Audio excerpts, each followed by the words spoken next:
Här har vi en 27-årsanläggning med en fantastisk 18-årsbana och också en riktigt bra 9-årsbana. Det är en jättepopulär anläggning så att vi har mycket medlemmar och mycket gäster som kommer till oss varje år. Det som vi har gjort då, det är att på 9-årsbanan så har vi gått över till att klippa tee, fairway och semiruff med robotar. Och då är det 30 stycken robotar som sköter den uppgiften. Vi fick mycket bra hjälp av vår lokala återförsäljare här så att de skötte installationen. Maskinen har skött sig ypperligt så att vi är väldigt positiva i vår utvärdering och det här kommer funka jättebra och har gjort också. Det blir faktiskt en bättre kvalitet än vad vi hade förväntat oss. Och nu som sagt har det gått 9 hål här och jämför man med föregående år så är det ju fantastiskt fina fairway idag. De håller det helt jämnt överallt hela tiden på den banan. Om man jämför med andra banor som klipps manuellt så är det lite skillnader i ruff och så.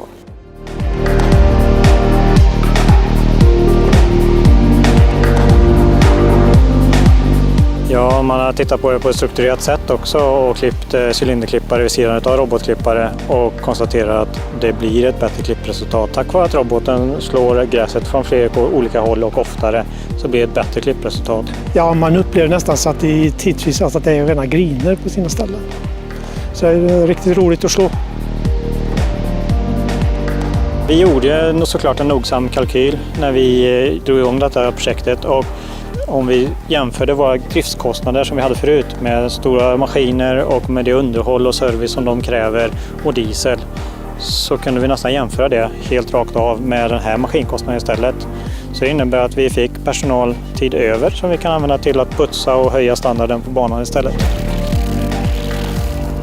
Husqvarna står för en helhetslösning här så att vi räcker med att vi vänder oss till Husqvarna med en fråga om robotar och finansieringen.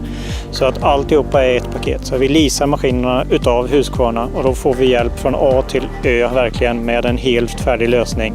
Så att vi får robotarna och vi betalar månadsvis för dem. Så att det är en kostnad som är utslagen löpande.